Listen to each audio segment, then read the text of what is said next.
আজকের ভিডিওতে আমি আপনাদের সাথে শেয়ার করব যেসব আত্মীয়ের বাসায় আপনি কখনো যাবেন না। তাই সম্পূর্ণ ভিডিওটি না টেনে মনোযোগ সহকারে দেখতে থাকুন। আশা করি এই ভিডিওটির মাধ্যমে আপনি অনেক কিছু শিখতে পারবেন। আত্মীয় শব্দটা শুনলেই আমাদের মনে একটা আপন ছবি আঁকে। ছোটবেলার ঈদ, পূজা, পারিবারিক মিলন মেলা বা গরমের ছুটির দিনগুলোতে নানা, খালা, মামা, চাচার বাড়ির স্মৃতি মনে পড়ে। কিন্তু সময় বদলায়, সম্পর্কের রূপও বদলায়। অনেক আত্মীয় যাদের আমরা একসময় আমরা বলতাম, তাদের আচরণ আজ আমাদের নিজেদের কাছেই অপরিচিত লাগে। জীবনের পথে চলতে চলতে আমরা শিখি সব আত্মীয় আপন নয় এবং সবাইকে নিজের জীবনের ঘনিষ্ঠভাবে রাখা উচিত নয়। কিছু সম্পর্ক থেকে দূরে থাকলেই ভালো। নিচে এমন কিছু আত্মীয়ের কথা তুলে ধরা হলো যাদের বাড়িতে কখনো না যাওয়ায় আপনার আত্মসম্মান, মানসিক শান্তি ও পারিবারিক সুস্থতার জন্য ভালো। নাম্বার ১, যারা আপনাকে তুচ্ছ করে দেখে। কিছু আত্মীয় থাকে যারা সরাসরি কিছু বলে না, কিন্তু আপনার জীবনের প্রতিটি সিদ্ধান্ত নিয়ে খোঁচা দিতে ভালোবাসে। আপনি কি পড়েছেন, কোথায় চাকরি করেন, কত টাকা ইনকাম করেন, সব কিছুতে তাদের যেন মাপকাঠি। আপনার সন্তানকে দেখেই বলে, এ তো দেখতে তোমার মতো হয়নি, অথবা ও কি ইংলিশ মিডিয়ামে পড়াও নি। আজকাল তো সবাই পড়ায়। এমন আত্মীয়দের বাসায় গেলে আপনি স্নেহ বা সম্মান না পেয়ে শুধু তুলনা আর অপমান কুড়াবেন।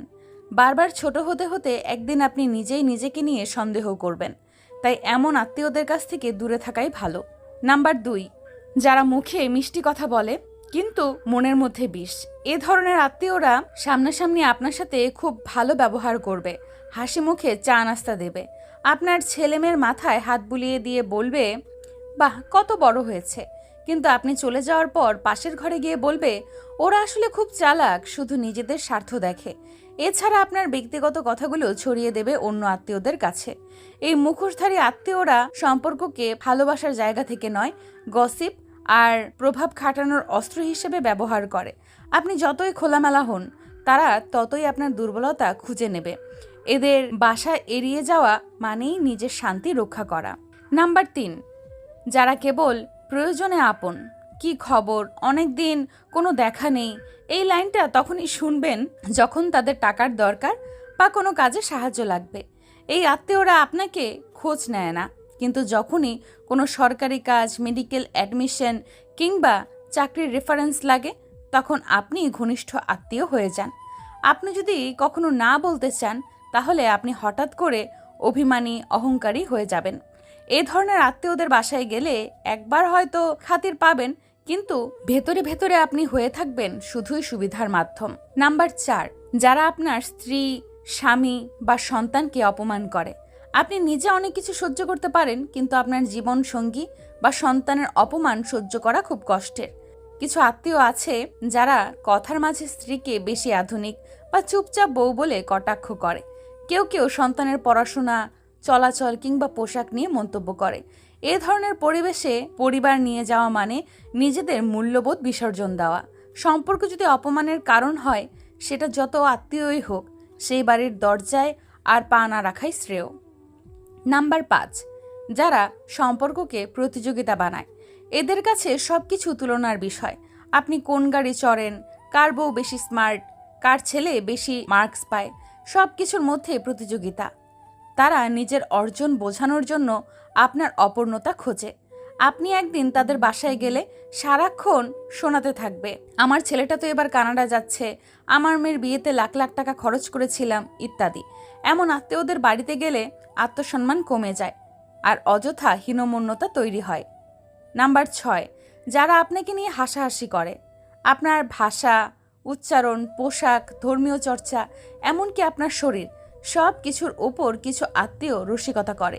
কেউ হয়তো বলে, তোর তো এখনো বাচ্চা নেই, আবার কেউ বলে, তুই দিন দিন আলুর মতো মোটা হয়ে গেছিস। এইসব কথার পেছনে অনেক অসম্মান লুকিয়ে থাকে। একটি আত্মীয়র বাড়িতে বারবার এই ধরনের মন্তব্য শুনে শুনে আপনি এক সময় বুঝবেন, ওরা আপনাকে মানুষ না, বিনোদনের বিষয় ভাবে। সেখান থেকে দূরে থাকাই হবে নিজের প্রতি সম্মানের পরিচয়। নাম্বার ৭, যারা অন্যদের সামনে আপনাকে হেয় করে। একটি পারিবারিক অনুষ্ঠানে সবার সামনে আপনার ব্যর্থতা বা ব্যক্তিগত ব্যাপার টেনে এনে আপনাকে ছোট করা হয়। এমন পরিস্থিতি খুবই কষ্টদায়ক। কিছু আত্মীয় আছেন যারা মজা করেই হোক বা ইচ্ছাকৃত সবসময় এমন কথা বলেন যা আপনাকে বাকি সবার সামনে অপ্রস্তুত করে তোলে। এ ধরনের আত্মীয়দের বাসা মানেই মানসিক যন্ত্রণা। আপনি গিয়ে এক কাপ চা খেলেও মনে হবে যেন একটা বিষ খেয়েছেন। নাম্বার 8, যাদের সংসারে শুধু ঝগড়া ও নেতিবাচকতা।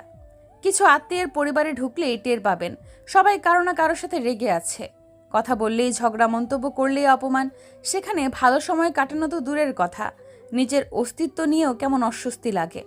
মন শান্ত রাখতে হলে এমন পরিবেশ থেকে নিজেকে দূরে রাখতে হয়, কারণ মানসিক শান্তি আপনার জীবনের সবচেয়ে বড় সম্পদ। সব আত্মীয়ের বাসা নিজের বাসা নয়। সম্পর্কে আসল সৌন্দর্য হলো সম্মান, ভালোবাসা ও আন্তরিকতা। যেখানে এই তিনটি নেই সেখানে গিয়ে বারবার নিজের আত্মমর্যাদা ক্ষুণ্ণ করার মানে হয় না। জীবন খুব ছোট আর মনের শান্তি অনেক মূল্যবান। যারা আপনাকে বোঝে না, ভালোবাসে না, শুধু রক্তের সম্পর্ক দেখিয়ে কটাক্ষ করে, তাদের বাসায় গিয়ে হাসি দিয়ে সামাজিকতা রক্ষা করার চেয়ে চুপচাপ দূরে থেকে নিজের মান বজায় রাখা অনেক বড় বুদ্ধিমানের কাজ। শেষ কথা, আত্মীয়তার মূল্য থাক, তবে নিজের সম্মান যেন তার চেয়ে ছোট না হয়। যেখানে আপনাকে ছোট করে দেখা হয় সেখানে এক কাপ চা খাওয়ার চেয়ে নিজের ঘরে নিজের মানুষের পাশে বসে নীরব চা খাওয়া অনেক শান্তির।